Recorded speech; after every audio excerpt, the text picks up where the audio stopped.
Indo British advanced pain clinic నొప్పి మాయం surgery దూరం ఫర్ అపాయింట్మెంట్స్ 9155515563.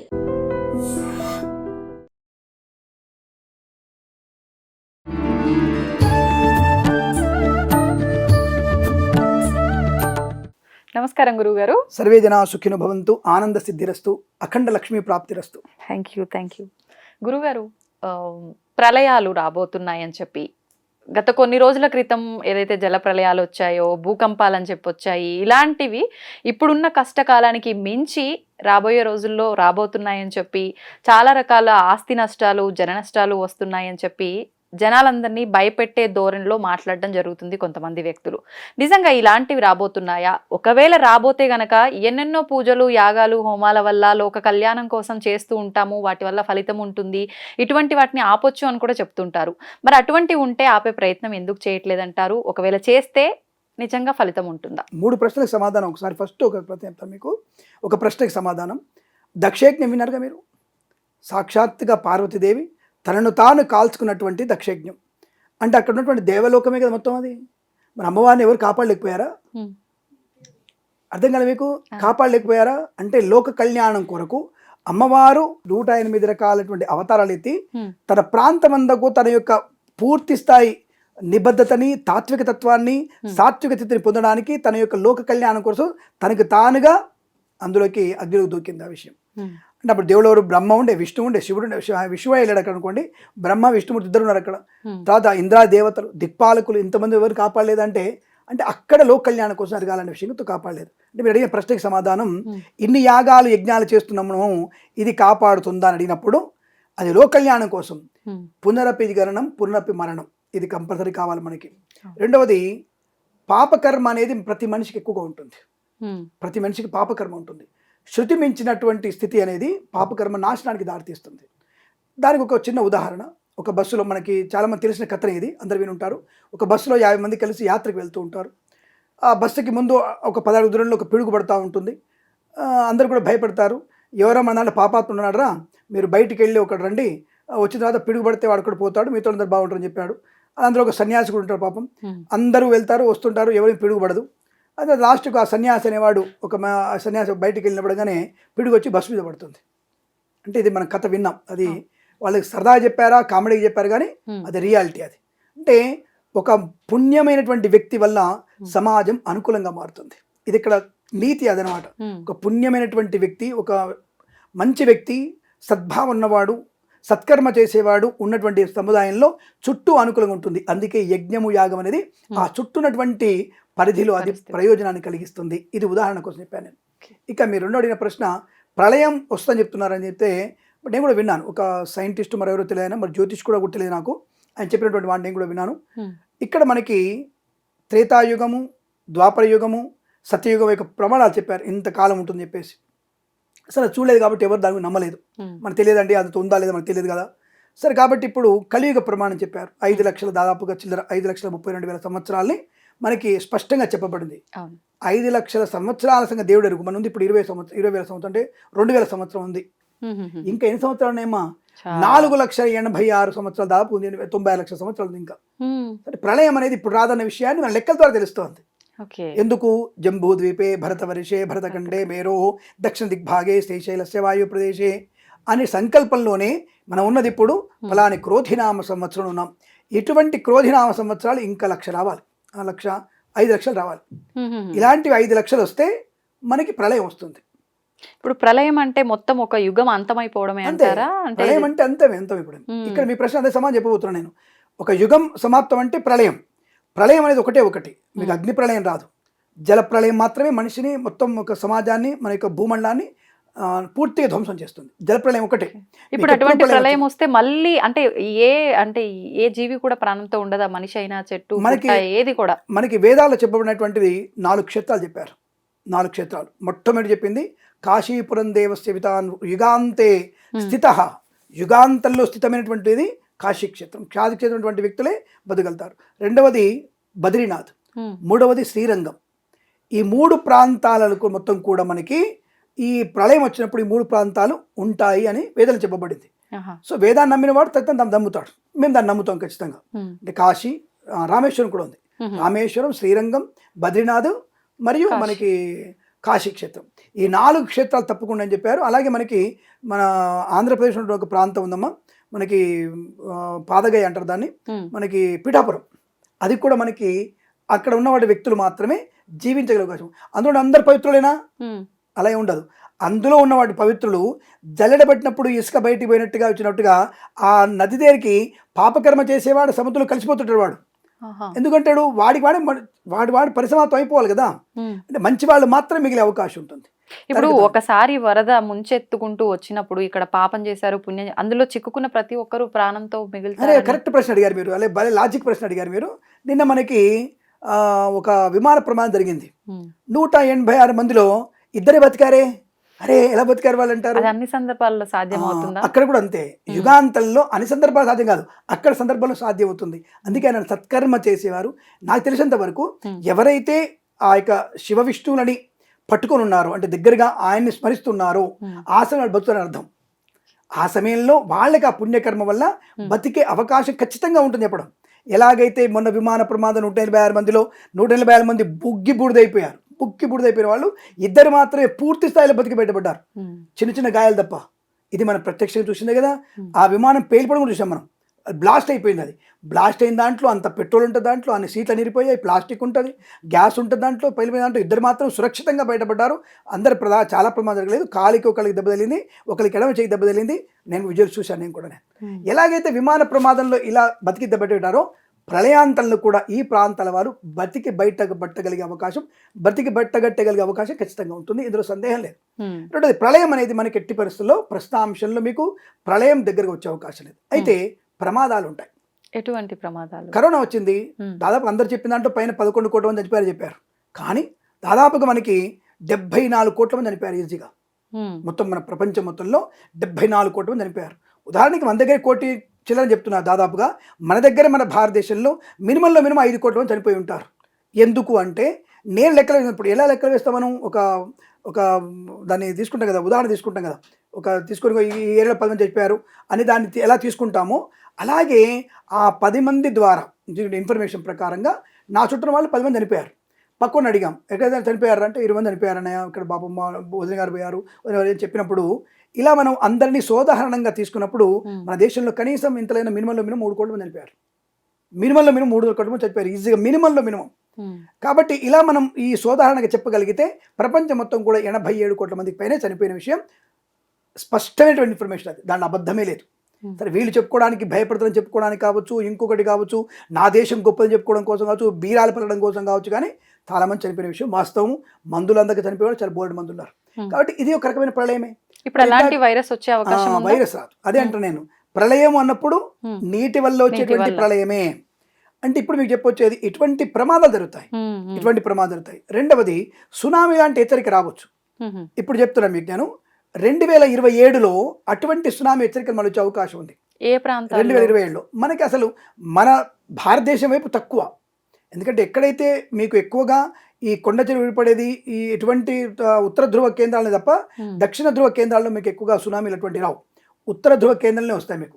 కాబట్టి మీకు ఎట్టి పరిస్థితులు కూడా మీకు అటువైపు మాత్రమే, అంటే ఆఫ్రికా, అంటార్కిటికా అటువైపు నుంచి రావాల్సింది తప్ప మన వైపు నుంచి వచ్చేటువంటి అవకాశాలు కష్టం. అక్కడి నుంచి ప్రారంభమైతే అవి కొలతలుగా పడిపోయి మందిరికి వచ్చరికి ఎండింగ్లోకి వచ్చేస్తుంది. మనకి ప్రమాదం ఉంటుంది. మనకి పోయినసారి సునామీ కంటే కొద్దిగా ఎక్కువ అవకాశం. బట్ 2020లో అంతకంటే ప్రమాదం వస్తుందంటే అలాంటిది వచ్చే అవకాశం ఉంది. కాకపోతే అంటే అగ్ని ప్రమాదం లోపల నీళ్ళ లోపల అగ్ని ప్రమాదం జరిగే అవకాశం ఉంది. కాబట్టి ఈ అగ్ని ప్రమాదం వల్ల మనకి అటువంటి భూకంపం 2027లో వచ్చే అవకాశం ఉంది. అవకాశం మాత్రమే. అది కూడా ఎందుకు, ఇప్పటి నుంచి మేము గ్రహాన్ని పరిశీలిస్తున్నప్పుడు ఆ రోజున మీకు కుజ, శని, బుధ, గురుగ్రహాల యొక్క ఏకతాటి ఉండడం వల్ల అటువంటి ప్రమాదం ఎప్పుడైతే మనకి అంతకుముందు సునామీ వచ్చిందో దాన్ని బేస్ చేసుకుంటే మళ్ళీ వచ్చే అవకాశం ఉంది. ఎప్పుడు మనకి ఆ ప్రమాదం మన దాకా రాకపోవచ్చు. ఎందుకు, ఇందాక మీరు అడిగినటువంటి యజ్ఞ, యాగ, పుణ్యకర్మల వల్ల. సరే ఏ మతం వాళ్ళ ప్రార్థన వల్ల కావచ్చు, మనం తప్పుగా పట్టట్లేదు దాన్ని. వాళ్ళ ప్రార్థన వల్లనే మన దేశం అద్భుతమైనటువంటి ఆనందం ఉండే అవకాశం కూడా ఉండవచ్చు. కాబట్టి ఈ లెక్క ప్రకారంగా మీకు 5 లక్షల చిల్లర సంవత్సరాల తర్వాత వచ్చే ప్రళయం వేరు. ఇప్పుడు మేము ప్రళయం అయితే రాదు. ఒక ఆయన వచ్చేసి మనకి తెలంగాణ ఆంధ్రప్రదేశ్ మాత్రం ఏం ప్రమాదం లేదు, కానీ ఉత్తర భారతంలో పడిపోతుంది. ఇంపాసిబుల్. పుణ్యభూమి అక్కడ అంతా కూడా పుణ్యభూమి. అది పుణ్యభూమిలో మీకు వచ్చేటువంటి ప్రమాదం అయితే ఇప్పుడు ఇక్కడ కనిపించట్లేదు. ఆయన కూడా చెప్పారు సమాధానం 2025 అన్నాడు. 2025లో చెప్పినారా పెద్ద వారు ఎవరు? 2025లో అటువంటిది జరగదు, జరిగే అవకాశం లేదు, ప్రళయం వచ్చే అవకాశం అంతకన్నా లేదు. ఈ షష్టగ్రహ కూటమి ఏదైతే చెప్తారో అందరూ కూడా ఊకదంపుడు ఉపన్యాసాలు 6 గ్రహాలు కలుస్తున్నాయి ఏప్రిల్ తర్వాత ఉగాది నుంచి బ్రహ్మాండంగా ఎటువంటి ప్రమాదం వస్తుందని చెప్పేసి అదంత అబద్ధము. ఈ మీనరాశిలో ఉన్నటువంటి 6 గ్రహాల్లో 4 గ్రహాలు శుభస్థానం ఉన్నాయి, శుభకారకులు వాళ్ళు.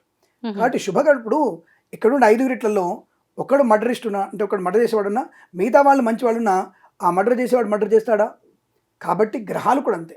4 శుభగ్రహాల యొక్క ప్రభావం ఎక్కువగా ఉంటుంది కాబట్టి ఈ చెడు గ్రహం యొక్క ప్రభావాన్ని పూర్తిగా నాశనం చేస్తారు. కాబట్టి అటువంటి ప్రళయం కానీ ప్రమాదం కానీ వచ్చే అవకాశం లేదు. కానీ 2025లో భూకంపాలు ఉన్నాయి.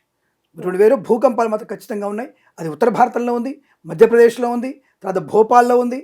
తర్వాత మన వైపున చూసుకుంటే మనకి ఆంధ్ర వైపున కొన్ని ప్రాంతాల్లో, నెల్లూరు ప్రాంతాల్లో కొంత భూకంపం వచ్చే అవకాశం బలంగా కనబడుతుంది. దాని ప్రభావం మనకు కొంత ఆర్థిక వ్యవస్థ మీద దెబ్బపడే అవకాశం ఉంటుంది. రెండవది అసలు భూకంపాలు అనేటువంటి భాగ్యనగరం, మన భాగ్యనగరంలో కూడా జూబ్లీహిల్స్ ప్రాంతంలో తప్పకుండా భూకంపం వచ్చే అవకాశం కూడా కనబడుతుంది.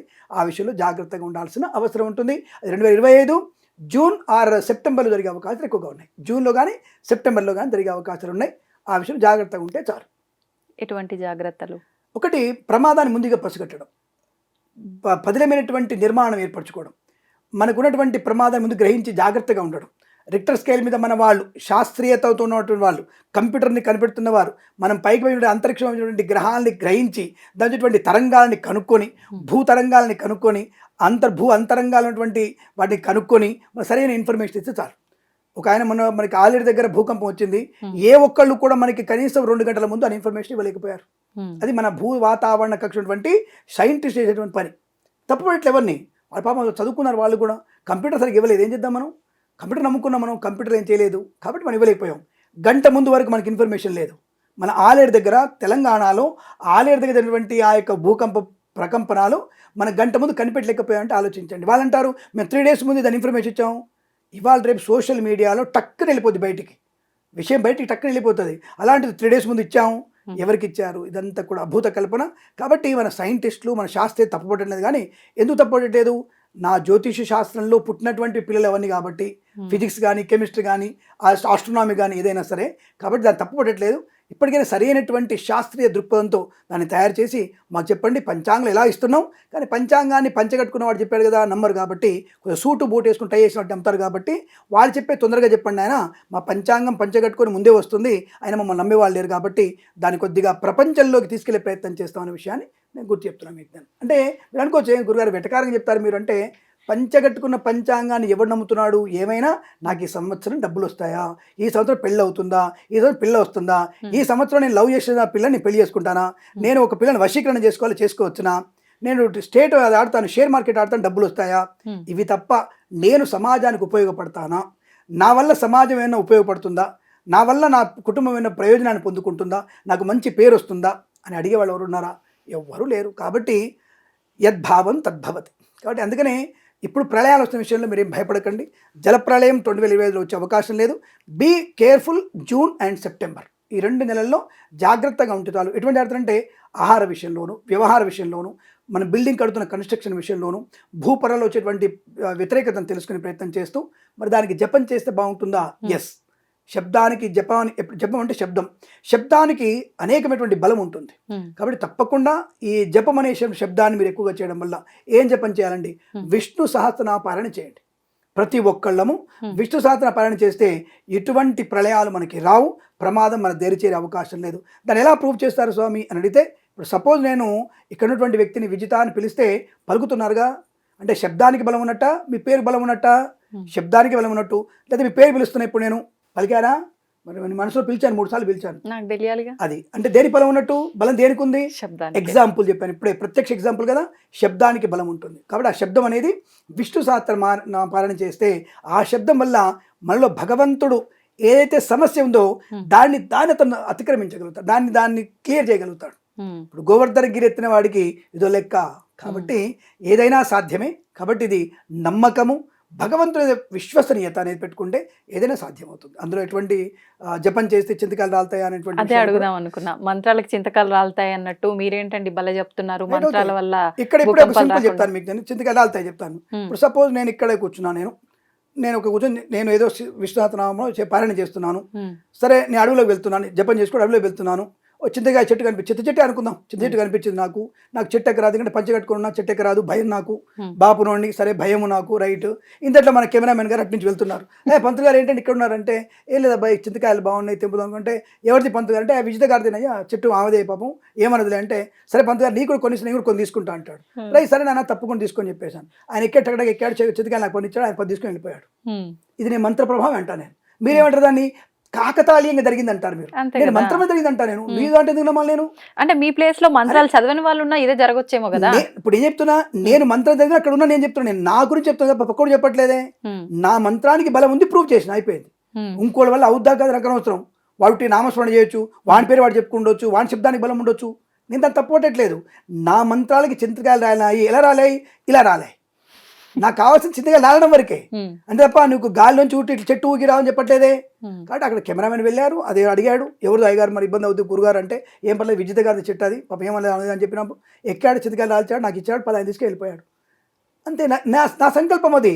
ఈ సంకల్పం వల్లనే నా భూమి పొరలలో వచ్చేటువంటి ప్రళయాన్ని కానీ ప్రమాదాన్ని కానీ నివారించగలిగే శక్తి ఆ పరంధాముడికి ఉంటుంది. ఆ పరంధాముడు నమ్ముకుంటే మనకి అన్నీ అనుకూలంగానే ఉంటాయి. కాబట్టి అటువంటి ప్రయత్నాన్ని మనం చేయాలి. నిష్పక్షపాతంగా భక్తితో వినమ్రతతో కోరిన కోరికలు నెరవేర్చేవాడే భగవంతుడమ్మ. అంటే నువ్వు ధర్మమైన కోరికలు కోరవుగా. పుణ్యఫలంగా నీకు కిలో బంగారం కావాలంటావు, ఏమో ఇస్తాడేమో తెలియదు. ఇక్కడ వెళ్తున్నప్పుడు ఏదన్నా నీకు షాప్లో 1 kg గోల్డ్ ఛాలెంజ్ చేసి పెట్టవచ్చు. దేవుడి దేవలా నువ్వు చేయగలిగితే ఆ సందులో చేయగలిగే అవకాశం ఉండవచ్చు. Maybe it can possible. అదే అందుకే ఇట్ కెన్ పాసిబుల్. నీకు తప్పకుండా యోగం రావచ్చు. లేదంటే వెళ్ళగానే మీరు ఎవరు ఏదో కారు కొని ఉండొచ్చు, చిన్న కారు కొని ఉండొచ్చు, దానికి లెక్క డ్రా ఇచ్చి ఉండొచ్చు, దానికి మీకు బంగ్లా రావచ్చు, చెప్పలేం కదా. ఇప్పుడు మీకు అమెరికా లాటరీలో దుబాయ్ లాటరీ కొంటున్నారు వాళ్ళకి, మన ఒక అబ్బాయికి 35 కోట్లు వచ్చాయి, 15,000 టికెట్ 13 కోట్లు వచ్చాయి. ఎలా వచ్చాయి 13 కోట్లు? 15,000 టికెట్కి 13 కోట్లు వితౌట్ ట్యాక్స్. అది క్లియర్ మనీ. ఇండియాకి వచ్చిన క్లియర్ మనీ, వైట్ మనీ. మరి ఎలా సంపాదించాడు? అంటే అలాంటి అదృష్టం అందరికీ ఉంటుందా? ఉండదని ఎందుకు అనుకుందాం మనం? ఉండదని అనుకోవడం ఎందుకు? ఒకప్పుడు ఉన్నటువంటి విజితకి, ఒక 3 ఏళ్ల క్రితం విజితకి, ఇప్పుడు విజితకి ఒక టాలెంట్, ఒక పేరు లేదా? ఇప్పుడు బయటికి వెళ్తే రికగ్నేషన్ ఉందిగా. ఆ రికగ్నేషన్ అనేది నిలుపుకోగలిగే అవకాశం భవిష్యత్తులో మనకి ఏదైనా సాధ్యమవుతుంది. ఇక్కడ వచ్చిన అవకాశాన్ని అందిపుచ్చుకోగలిగే అవకాశమే భగవంతుడు. ఆ భగవంతుడిని నమ్ముకుంటే నీకు అవకాశాలు ఇస్తూనే ఉంటాడు ఆయన. దాన్ని మనం తీసుకుంటూ స్వాగతించవచ్చు, ఆనందపడవచ్చు. అయ్యో ఇప్పుడు ఉన్నటువంటి కెమెరామెన్ ఇద్దరు కూడా రేపు వచ్చే రాజమౌళి సినిమాలో వాళ్ళిద్దరు కూడా ముఖ్యమైన కెమెరామెన్ అవ్వచ్చు. అవ్వడానికి కారణం లేదు, అవ్వచ్చు. ఎందుకు అవ్వకూడదు? ఒకప్పుడు ఉన్నటువంటి చోటాకే నాయుడు ఏ సినిమాలు తీశాడు, ఇట్లా మళ్ళాగానే మేము చిన్న కెమెరా పట్టుకొని తీశాడు. చోటాకే నాయుడు నేను పేరు చెప్తున్నా, ఆయన మామూలుగా దూరదర్శన్ కూడా పనిచేశాడు. మరి ఇప్పుడు one of the best cinematographer ఆయన కెమెరామెన్ ఆయన. కాబట్టి మన పిల్లలకు కూడా తప్పకుండా, ఇద్దరు పిల్లలకి రాజమౌళి సినిమాలో చీఫ్ డిఓపి రావచ్చు, ఇద్దరికి రావాలని కోరుకుంటున్నాను నేను. రావద్దనేది లేదుగా. అంటే కృషి ఉంటే తప్పకుండా మంచి ఫలితం ఉండే అవకాశం ఉంటుంది, ఖచ్చితంగా అవుతుంది. అంటే ఇప్పుడు ఇక్కడే ఎందుకుంటారు వాళ్ళు? ఇక్కడే 50,000కి ఉపయోజితం చేస్తే వానికి పెళ్ళం ఎట్లా పోస్తాడు? లవర్ ఉంది వాళ్ళకి, లవర్ ఎట్లా పోషిస్తారు వాళ్ళు? ఇద్దరికి చెలవ లవర్ ఉంది, పోషించాలి వాళ్ళు. ఇద్దరికి చెలవ లవర్ ఉంటుంది, పోషించగలుగుతారు. వాళ్ళకి కట్స్ అవుతుంది వారికి. ఈ ప్యాకెట్ మీద అడ్డే వెళ్ళిపోతుంది. కర్మగాలి వాళ్ళని పెళ్లి చేసుకుందాం అనుకుందాం, వాళ్ళని పెళ్లి చేసుకుంటే అయిపోయి ప్యాకెట్ మనీ ఉండదు, జాకెట్ మనీ ఉండదు, అంటే అటే మనీ, ఇంకొక మనీ లేదు వాళ్ళకి పాపం. కాబట్టి వాళ్ళు సంపాదించుకోవాలి. కాబట్టి ఎదుగుదల, దేవుడిని నమ్ముకుంటే ఎదుగుదల ఖచ్చితంగా ఉంటుంది, ప్రయోజకులయ్యే అవకాశం ఉంటుంది. నమ్మకం ప్రధానం. మన నమ్మకంతో మనం చేసే ప్రయత్నం. పొద్దున లేచి వేరే వాళ్ళందరూ కూడా ఎందుకు వాళ్ళ ప్రార్థనలు చేస్తున్నారు అంటే నమ్మకంతో చేస్తున్నారు. ఆ నమ్మకం మనలో ఉన్నప్పుడు సాధ్యమే అవుతుంది. అందుకంటే ఈరోజు విజిత అనే వ్యక్తి ఇక్కడ కూర్చున్న, ఝాన్సీ అమ్మాయి ఇక్కడ కూర్చున్న, అడ్మినిస్ట్రేషన్గా ఉన్న భగవంతుడి మాయ అది. మనం ఎక్కడున్నాం అందరం కూడా. ఒకప్పుడు సైకిల్ మీద తిరిగిన కిరణ్ శర్మ, కిరాయి సైకిల్ తిరిగిన శర్మ. ఈ రోజు కిరణ్ శర్మ దగ్గర 40 లక్షల కారు ఉంది. ఒకప్పుడు ఇది అమీర్పేటలో రెంట్ సైకిల్ మీద తిరిగిన నేను, రెంట్ సైకిల్ మీద. సో అలాంటి వ్యక్తి ఇప్పుడు 40 లక్షల కారు మెయింటైన్ చేస్తున్నా అంటే గొప్పతనం కాదా? ఆ భగవద్ అనుగ్రహం కాదా? ఒక గృహప్రవేశానికి 40,000 తీసుకుంటాను నేను, ఒక పెళ్లికి నేను దాదాపు ₹1,00,000 తీసుకుంటాను నేను.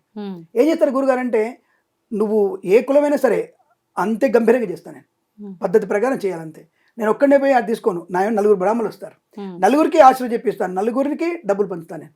నా వల్ల 10 మంది బతకట్లే, నాకు ఆ పుణ్యం కావాలి నాకు కూడా. ఇది నేను కోరుకునేది. అందుకనే ఏదైనా సాధ్యమే. నాకు దుర్గాగుడి, అమీర్పేట దుర్గాగుడి అమ్మవారు నా ప్రత్యక్ష సాక్షి. నన్ను పెంచిందంటే అమ్మవారే. అసలు గుడి బయట బెచ్చగాడు, గుడి లోపల నేను అంతే తేడా. బట్ ఈ రోజు నా ఈ స్థాయిలో ఉన్నానంటే, విజిత ముందు కూర్చొని మాడుతానంటే నాకు ఆ విలువ లేకపోతే ఇక్కడ వస్తాను, ఏదో వస్తాను నేను. ఇంత చదివేలా చదువుకున్నాను నేను. అందుకనే భగవంతుడు ఎక్కడ నీకు చేంజ్ రావాలో అక్కడ పికప్ చేస్తాడు. ఆ పికప్ చేసిన దాన్ని మనం అలాగే నిలుపుకుంటే అలాగే ఉంటాం. ఆ పికప్లో మనం తప్పు చేసాం అనుకో ఇంకా డిప్పే, అది కాబట్టి జాగ్రత్తగా ఉండాలి. కోలుకోలేని దెబ్బ. ఇంకా మనకి అయిపోయిందంటే వదిలేస్తాడు అంతే, తీస్తే అయిపోయి ఇంకా పాతాళమే, అధపాతాళం అంటారు దాన్ని. కాబట్టి వచ్చినటువంటి నమ్మకాన్ని భోజనటువంటి వరాన్ని అందిపుచ్చుకుంటే ఎదుగుదలే ఉంటుంది తప్ప తరుగుదల ఉండదు. అదనమాట. ఎక్కడి నుంచి ఎక్కడికో వెళ్ళిపోయాం, మొత్తానికైతే మంచి విషయాలే తెలియజేశారు. ధన్యవాదాలు. శుభమస్తు, అఖండ ఐశ్వర్యమస్తు. రైట్.